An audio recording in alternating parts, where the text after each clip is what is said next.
Hoje, o Senado Federal tomou uma decisão que entra para a história das grandes injustiças. Os senadores que votaram pelo impeachment escolheram rasgar a Constituição Federal. Decidiram pela interrupção do mandato de uma presidenta que não cometeu crime de responsabilidade. Condenaram uma inocente e consumaram um golpe parlamentar. Com a aprovação do meu afastamento definitivo, políticos que buscam desesperadamente escapar do braço da justiça tomarão o poder unidos aos derrotados nas últimas 4 eleições. O golpe é contra os movimentos sociais e sindicais e contra os que lutam por direitos em todas as suas acepções. Direito ao trabalho e à proteção de leis trabalhistas.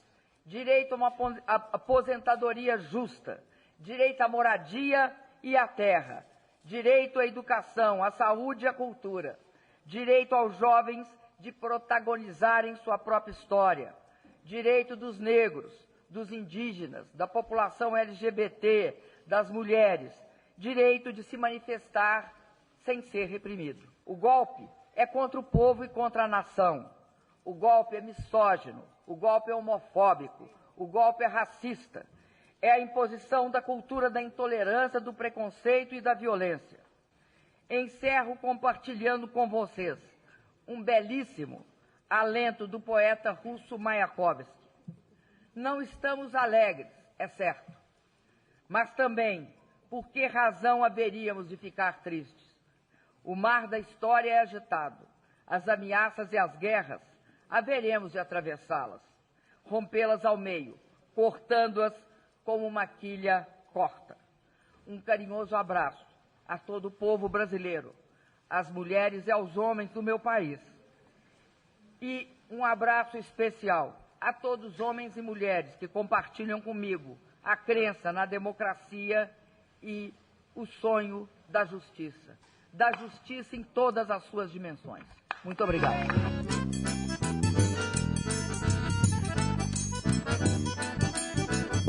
Olá, companheiras, olá, companheiros, saudações petistas. Sejam muito bem-vindas e muito bem-vindos a mais uma edição do podcast Em Tempos de Guerra, a Esperança Vermelha.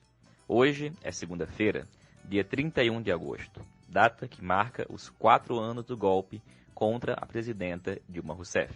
Nós começamos essa edição escutando um trecho do discurso da presidenta Dilma naquele dia. Uma das pessoas que estava lá era a companheira Eleonora Mendicutti, que foi ministra da Secretaria de Políticas para as Mulheres. E a companheira Eleonora nos mandou um breve comentário sobre a data de hoje. Hoje, 31 de agosto de 2020, completam 4 anos do golpe que retirou do poder, sem nenhum crime de responsabilidade, a primeira mulher eleita e reeleita presidenta do Brasil, Dilma Rousseff. Dilma, uma mulher digna, com uma história de luta em defesa da democracia e da justiça social. Dilma, uma mulher íntegra, ética, que sempre defendeu os direitos de todas as populações brasileiras. O golpe não foi contra Dilma. O golpe foi contra as políticas inclusivas e desenvolvimentistas que os governos do PT implantaram ao longo de 14, quase 15 anos. É por isso que hoje nós exigimos bem alto que anule o impeachment. O processo de pedido de anulação feito pelo Comitê Volta Dilma está no TRF1 de Brasília, que está arquivado. E hoje nós estamos nos juntando a mais de 100 mil assinaturas que exigem a reabertura desse processo para anular o golpe, porque é só com a anulação desse golpe contra a presidenta Dilma que é possível resgatar a democracia no nosso país. Anule o golpe. E, companheirada, na edição de hoje, a gente escuta também a companheira Clarice de Ávila, professora da Rede Pública Municipal no interior do Rio de Janeiro, dirigente do CEP e pré-candidata a prefeita na cidade de Barra Mansa, que comenta o afastamento do governador Wilson Witzel. O companheiro Adriano Bueno, militante do PT em Campinas e São Paulo, fala sobre as manifestações antirracistas de atletas nas ligas esportivas americanas. E entrevistamos a estudante Ana Flávia, coordenadora-geral do DCE da UFERSA, no Rio Grande do Norte, que está sendo vítima de perseguição por denunciar a intervenção bolsonarista na sua universidade.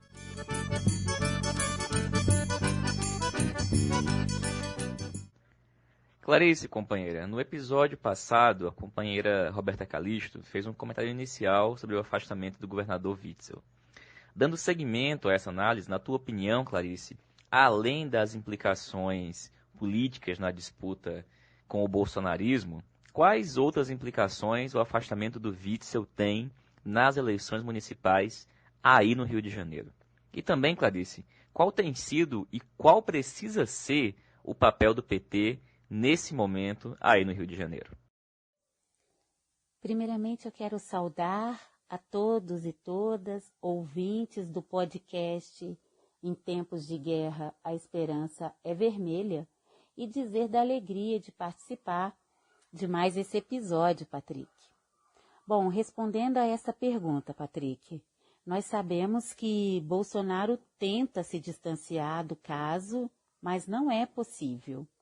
Ele e a família são responsáveis, Patrick, pela eleição do governador Witzel, pois eles compartilham de visões próximas sobre segurança pública genocida que criminaliza a pobreza. Esse modelo de segurança que atinge pessoas inocentes, Patrick, crianças, jovens negros nas periferias da cidade.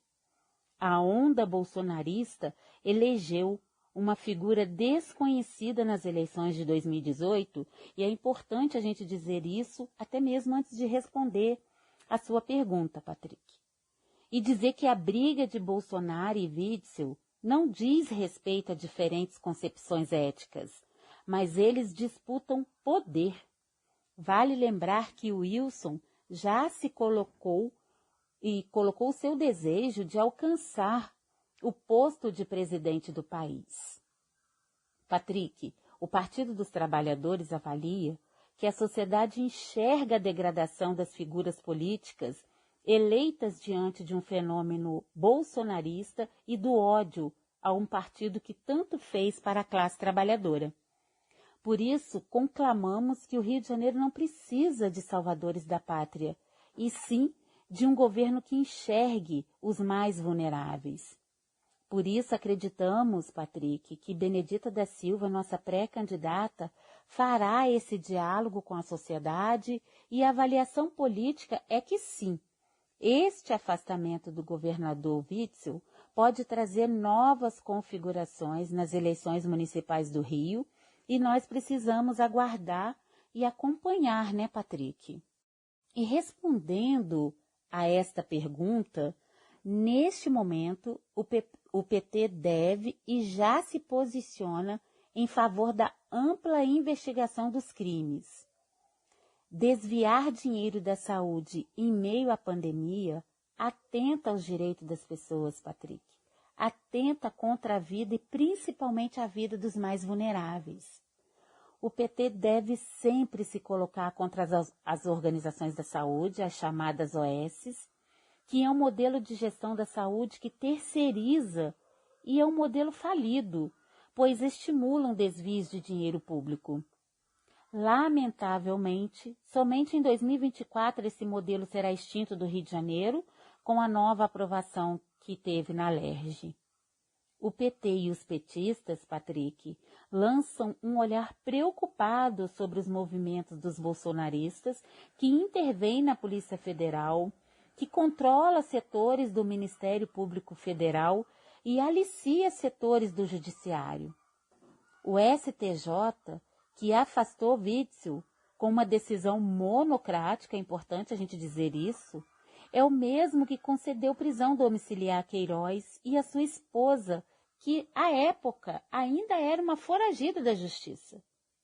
Sabemos que a competência de afastamento de um governador deveria ser da Assembleia Legislativa e não do STF, Patrick. Por isso o PT chama atenção para esse judiciário cada vez mais partidário e cada vez mais político. Desde as eleições de 2018, o PT e outros partidos de esquerda já alertavam a sociedade sobre os riscos que os candidatos de extrema-direita e seus falsos discursos de que iriam moralizar a política representavam para o Brasil e para o Estado. Olha, Patrick e ouvintes, é muito triste ver o Rio de Janeiro mais uma vez tendo um governador afastado por suspeitas de corrupção. E desta vez com um agravante, né, que é o momento de uma pandemia do coronavírus. E para finalizar, Patrick, eu quero dizer que o PT lançou uma nota no dia 28 de agosto. É importante dizer isso porque, por meio da sua comissão executiva, ele defendeu que as investigações sejam feitas de maneira profunda e séria, para que se possa apurar os fatos e que os responsáveis pelos desvios de dinheiro público sejam punidos, mas garantindo amplo direito de defesa e condenando, essa nota do PT condena um judiciário que persegue políticos. Então é isso, Patrick, vamos acompanhar os próximos episódios, né, do podcast. Nós poderemos aqui trazer maiores informações sobre a situação do Rio de Janeiro. Obrigado, Patrick, e até uma próxima vez, um próximo episódio. Um grande abraço, querido.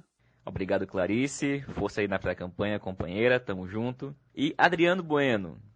Meu velho, ao longo das últimas semanas, a gente tem visto mobilizações de atletas da NBA e também da WNBA, de não jogarem em protesto exigindo posturas contra o racismo. Vamos lá, Adriano, o que você destaca desse movimento? Olá, Patrick. Olá, ouvintes desse podcast. Em tempos de guerra, a esperança é vermelha.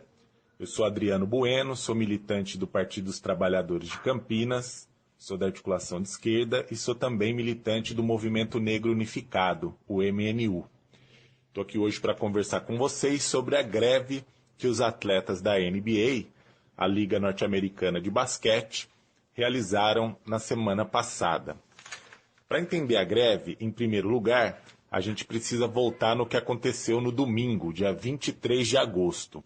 Alguns policiais, lá na cidade de Kenosha, estado de Wisconsin, eles atiraram em um homem negro de 29 anos chamado Jacob Blake.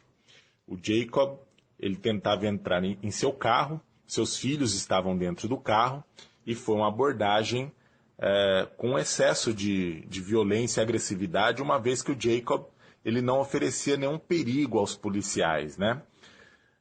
Após o vídeo com a gravação dos tiros, chegou a notícia que o Jacob, na verdade, ele tinha sido acusado de violência doméstica, então existia aí um pedido de prisão, né, um mandado de prisão contra ele. De qualquer forma, o vídeo é muito nítido. Ele não estava oferecendo perigo aos policiais, ele estava de costas, né? E ele levou 7 tiros a queima-roupa, né? Nesse momento ele se encontra paralisado da cintura para baixo, sem perspectiva de recuperação dos movimentos, e a polícia alega que ele tinha dado um mata-leão em um dos policiais e que ele também portava uma faca. De fato, havia mesmo uma faca dentro do carro, mas a família nega todas essas acusações e não há nenhuma comprovação de que ele teria dado um mata-leão em um dos policiais. Bom, os vídeos correram pelas redes sociais e, na sequência, uma série de atos voltam a acontecer nos Estados Unidos, em Nova York, em Minneapolis. Na verdade, os atos eles nunca cessaram, né? Desde a morte do George Floyd, os atos continuaram acontecendo, depois de um tempo, numa intensidade um pouco menor, né? Mas na terça-feira acontece um supremacista branco atira contra manifestantes e acontecem 2 mortes.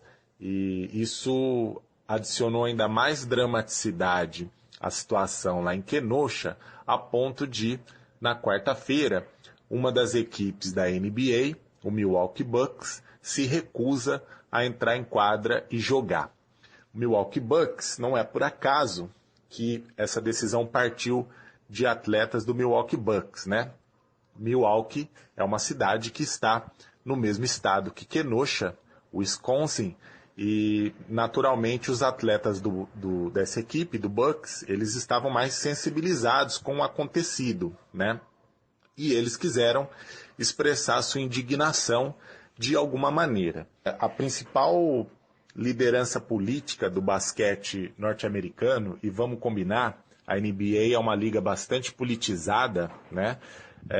O maior atleta em atividade dos Estados Unidos, que é um atleta de basquete, o LeBron James, ele publicou em sua rede social que mudanças não vêm só com palavras, mas sim com ações. E essa publicação expressa bem o que se passou pela cabeça desses jogadores quando puxaram essa greve nos Estados Unidos. Eu digo greve porque, embora a imprensa brasileira, em especial os veículos da Rede Globo, insistam em chamar de boicote, nós que somos de esquerda temos que chamar pelo nome, né, da maneira como deve ser chamado.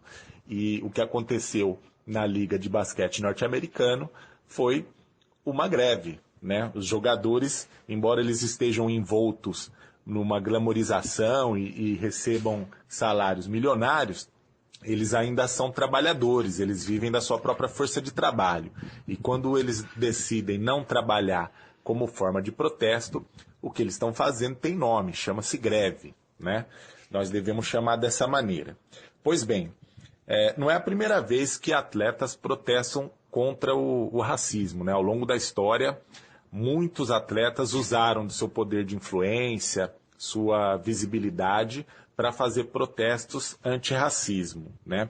O último que tomou uma iniciativa desse tipo, que foi Colin Kaepernick, da NFL, em 2016, o gesto dele de ficar ajoelhado na hora da execução do hino tem sido, inclusive, repetido pelos jogadores da NBA depois da retomada após a greve. Mas a gente tem muitos exemplos históricos, né?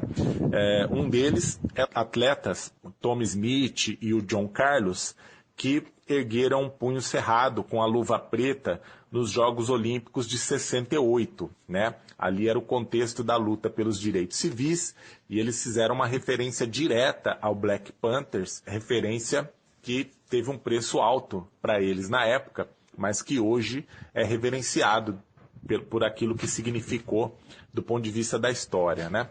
O próprio boxeador, o Muhammad Ali, também já protestou contra o racismo quando ele decidiu, por exemplo, não lutar no Vietnã. Na própria liga de basquete norte-americano, tem o caso do Bill Russell, né? O Bill Russell é o maior vencedor do basquete norte-americano, da NBA, ele que tem 11 títulos, mais títulos do que o próprio Michael Jordan, que é tido como o maior atleta de todos os tempos. Ele, em 1961, parou em um restaurante para comer e o restaurante se recusou a atendê-lo porque ele era negro. E ele decide, então, puxar uma paralisação junto com outros jogadores e no que a imprensa também chama de boicote, né? Mas naquele momento não era um playoff, ou seja, não eram jogos finais decisivos da NBA, e a NBA também não era esse negócio multibilionário, globalizado, que tem impacto no mundo todo, né? Quando acontece algo na NBA hoje, é notícia na China, na Índia, no Japão, no Brasil, na Europa, na África, em todos os cantos do planeta, inclusive porque os melhores jogadores de basquete de todo o planeta estão hoje atuando na Liga Norte-Americana. É um negócio multibilionário. Só para a gente ter uma ideia de como é um negócio bilionário, quando a NBA quis reorganizar a volta aos jogos do playoff após a quarentena, para fazer isso de forma segura, eles tiveram a ideia de alugar a Disney. Simplesmente alugaram a Disney para hospedar os atletas e realizar os jogos naquilo que eles estão chamando de bolha, lá na Flórida, né? Só para se ter uma ideia do volume de dinheiro que gira em torno da NBA.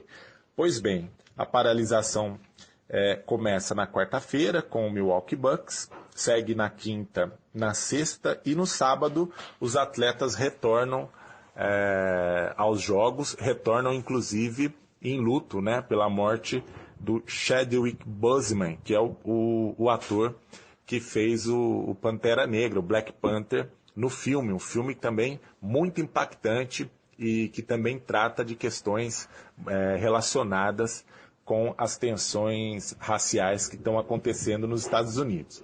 As relações raciais nos Estados Unidos sempre foram tensas, né? Nunca foram harmoniosas. Mas esse ano de 2020, em especial, é um ano em que o caldeirão está fervendo numa temperatura um pouco maior, né? E esse ano é um ano eleitoral. Então, uma das razões para o mundo todo estar olhando para os Estados Unidos nesse momento é para tentar entender o que pode acontecer no processo eleitoral nos Estados Unidos. Por ora, a gente vê os republicanos que estão em convenção acusando os democratas porque eles acham que o que precisa nesse momento nos Estados Unidos é lei e ordem. Então os republicanos acusam os prefeitos democratas de serem tolerantes com os protestos e, de sua parte, os democratas reconhecem o problema do racismo e querem tomar iniciativas no sentido de combater o racismo nos Estados Unidos. A vice do Joe Biden, a Kamala Harris, é uma mulher negra e foi escolhida, inclusive, levando em consideração esse perfil, ou seja, uma das principais pautas do processo eleitoral nos Estados Unidos será esse debate sobre o combate ao racismo. Isso é inevitável. Qual o desfecho desse processo? A gente vai ter que esperar os próximos capítulos. Mas o que aconteceu na semana passada é muito simbólico, né? É simbólico principalmente porque foi algo imprevisto. Os jogadores da NBA, quando acontecem os protestos pela morte do George Floyd, muitos jogadores da NBA aderiram aos protestos. Está cheio de vídeo sobre isso por aí. Quando a NBA decide retornar com os playoffs, os jogadores negociaram com os dirigentes da liga a possibilidade de, nesse retorno, eles poderem se manifestar politicamente. Então, era muito comum jogadores dando entrevistas falando sobre o combate ao racismo, usando camisetas com referências políticas, né? Coisa que não é muito bem vista no mundo do esporte, mas que foi negociado pelos atletas e eles puderam se manifestar nesse retorno. Agora, se isso era negociado, né, o que aconteceu na quarta-feira não foi negociado, né? Os dirigentes da NBA foram pegos de surpresa quando o Milwaukee Bucks decide não entrar em quadra para jogar. Na sequência, outras equipes também tomaram a mesma decisão. E pior, se espalhou essa decisão por outras ligas, né, de futebol, de beisebol. Então, com certeza, nos dias que se seguiram, as ligas tiveram um prejuízo aí em função da não realização desses jogos. Foi um protesto muito válido. O debate está em curso nos Estados Unidos e nós vamos acompanhar a partir de agora os próximos movimentos para entender o que vai acontecer lá. Abraço, Patrick. Até a próxima. Valeu, Adriano. Obrigado, companheiro. Olha só, o Moretti disse que também quer comentar sobre esse tema aqui no podcast, viu? Vamos tentar juntar vocês dois. E, pessoal, agora a gente vai escutar a entrevista que nós fizemos com a companheira Ana Flávia.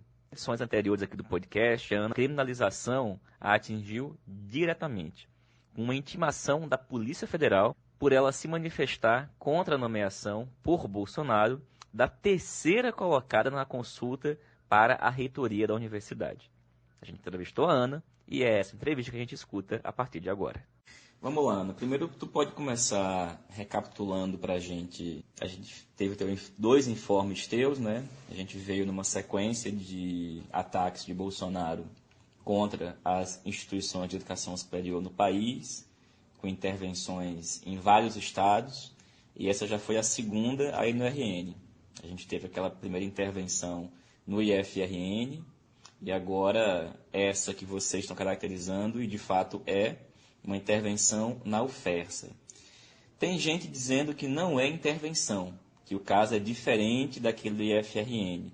E vamos lá, por que vocês estão caracterizando isso como uma intervenção? Primeiro, Patrick, é importante que a gente tenha em mente que essas intervenções que estão ocorrendo no país inteiro, já são cerca de 11 intervenções em institutos federais, Cefet, RJ e universidades federais, elas fazem parte de um projeto de país. Um projeto que, além de ter como norte arroxo salarial, retirada de direitos, tem também um dos seus pilares o desmonte da educação pública gratuita e de qualidade. Isso significa um projeto que tem articulado cortes orçamentários na educação, como os que a gente acabou de ver recentemente, em específico para as instituições de ensino federais, né, 1,4 bilhões no orçamento do próximo ano.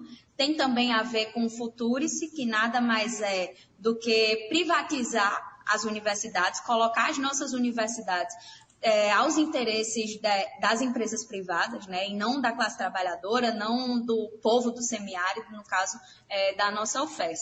Então, essas intervenções, elas fazem parte desse projeto. Os interventores que estão nessas instituições, eles estão a serviço de implementar esse projeto, né, de fazer flertes com o Futurice, de implantar o Futurice nas nossas instituições e dentre outros pacotes. E se preciso for, essas equipes interventoras, elas irão se utilizar da repressão e da persecução política para aplicar esse tipo de projeto. Isso ocorreu no IFRN no dia 11 de agosto, no dia do estudante, que a gente já comentou, né, que o interventor se utilizou da polícia militar para colocar em cima dos estudantes, né, teve vários atos de violação e também tem ocorrido na UFESA com todo esse processo de perseguição que o movimento estudantil está enfrentando. Ana, teve inclusive um deputado aí do RN que falou em chamar a Força Nacional para os estudantes do IFRN, né? Isso, o deputado Girão, que tanto negociou a intervenção do IFRN quanto a da UFESA, né? Então, ele é o diálogo direto de Bolsonaro aqui na bancada federal do nosso estado. E aí é importante que a gente faça esse debate na política e não na legalidade, né? Até porque a gente escuta muito algumas pessoas, nesse caso da UFESA, né? Algumas pessoas comentam dizendo assim, vocês deveriam era lutar para mudar a lei. Aí a gente se pergunta, então se a gente mudasse a lei, estava tudo ok. A UFESA não estaria passando por uma intervenção e o primeiro colocado no nosso processo de consulta seria nomeado, né? E o caso do IFRN prova que não, porque a lei do IFRN é muito clara, o primeiro colocado deve ser nomeado. Agora, com relação ao caso da UFESA, Ana, eu queria que você explicasse um pouquinho para quem está nos ouvindo. A UFESA tem um histórico de democracia significativo, inclusive com relação à luta pela paridade, né? Isso, como foi isso? Bom, Patrick, a gente começou esse debate dentro da UFESA desde dezembro, né? A gente estava debatendo no Consune ainda, e também as entidades, né, de representação das categorias, estava se debatendo no Consune formas de como burlar a lei que Bolsonaro estava se utilizando para derrubar os processos de consulta sob o argumento de que as universidades estavam utilizando-se da paridade, né, para respaldar o processo de lista tríplice que era elaborado no Consune. Né? E aí ele estava nomeando algumas intervenções e questionando a legalidade por isso. Então a gente começou a fazer esse debate de como burlar essas movimentações que o governo estava fazendo no Consune em dezembro, com vistas a garantir a nossa paridade do processo. Então, uma das estratégias que a gente tinha pensado era justamente de fazer eleições através das entidades de representação.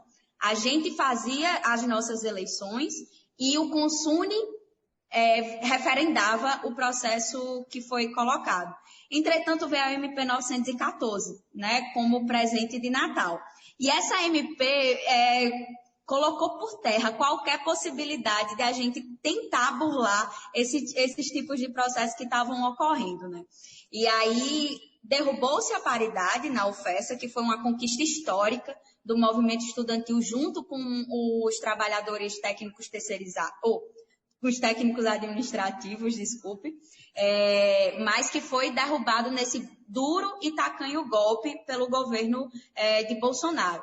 E aí a gente teve que adaptar a nossa resolução da UFESA a esse tipo de golpe, a paridade foi derrubada, e aí estávamos tocando o nosso processo.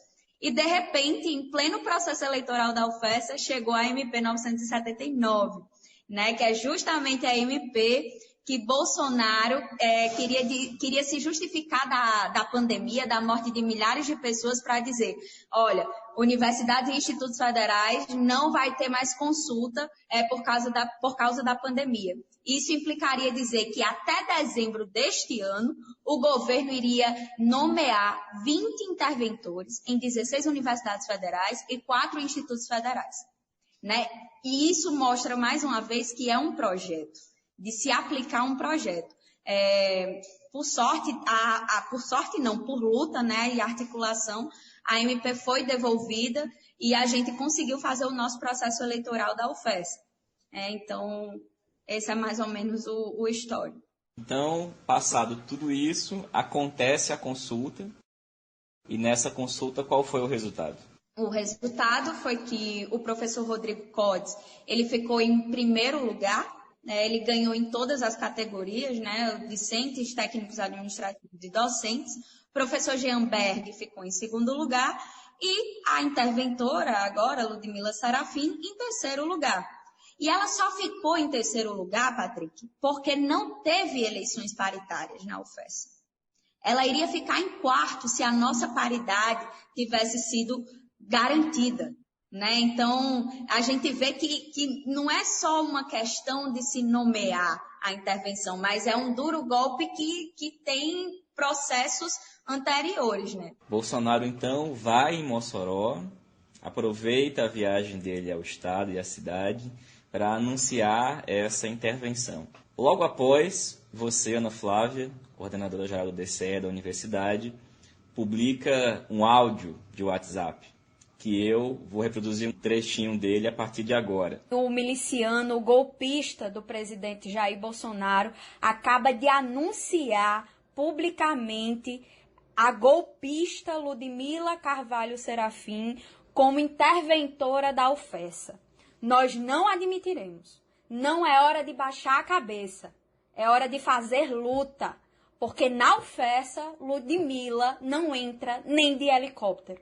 Nem um minuto de sossego para os nossos algozes. Nem um minuto de sossego para a golpista Ludmila e para toda a equipe interventora.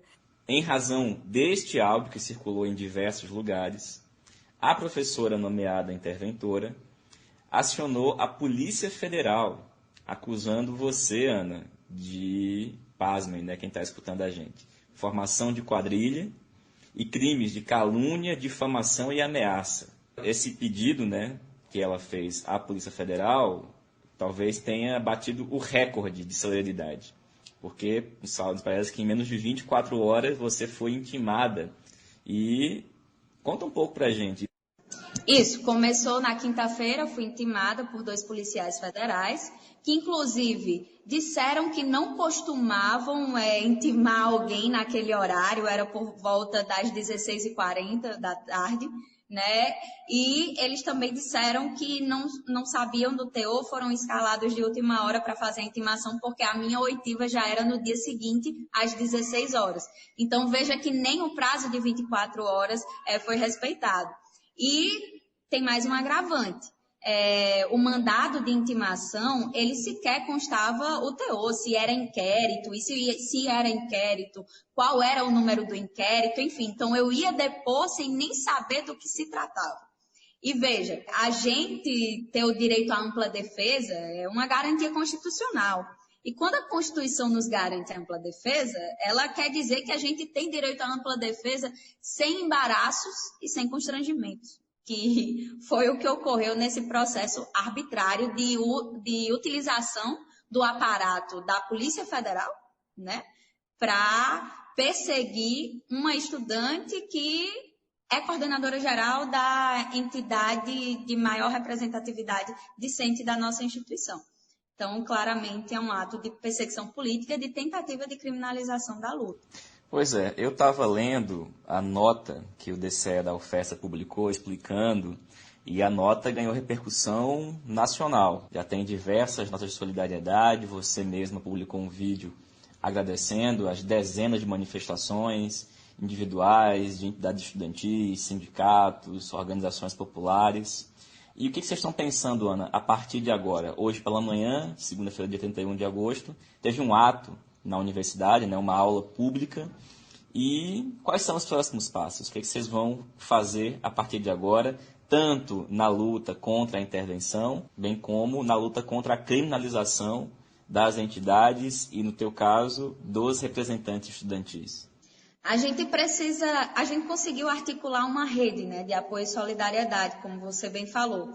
E a gente precisa fazer com que essa rede, ela repercuta para além dessa questão da UFESA, né? Eu acredito que um dos próximos passos, e a gente tem conversado, inclusive com a rede de grêmios do IFRN, é que a gente tem feito, né, esse debate de que essa luta deve ser conjunta das entidades, que a gente precisa fazer uma articulação a nível nacional, porque, como eu já falei, já são cerca de 11 instituições com intervenção.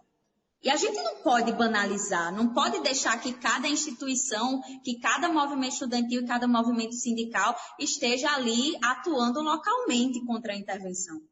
É preciso que a gente crie uma rede e uma repulsa contra esses atos de arbitrariedade que estão ocorrendo.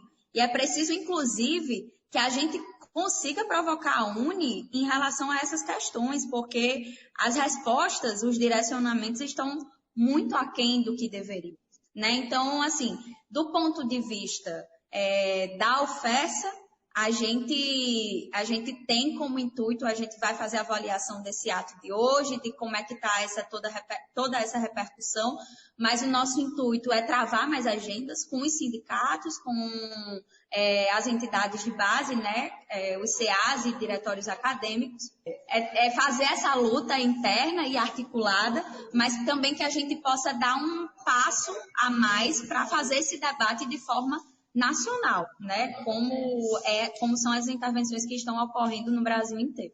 O que está planejado aí para essas semanas, para os próximos dias? A gente encerrou esse ato de hoje. A nossa ideia é fazer uma avaliação do DCE para que a gente possa pensar os próximos passos. Isso eu falo da luta presencial, né? Que esse está sendo o foco. Mas nas redes sociais a gente vai seguir com uma série de publicações, de debates e de disputa de narrativas. Então, fora Ludmila, fora Josué, posse dos reitores eleitos da UFESA e do IFRN, e fora Bolsonaro, Mourão e todo esse governo e suas políticas. Pois bem, pessoal, essa foi mais uma edição do podcast Em Tempos de Guerra, a Esperança é Vermelha. Como vocês sabem, a gente está disponível nas mais diversas plataformas. Pedimos que vocês nos ajudem a compartilhar e a divulgar. Voltamos na sexta-feira. Saudações petistas e até mais.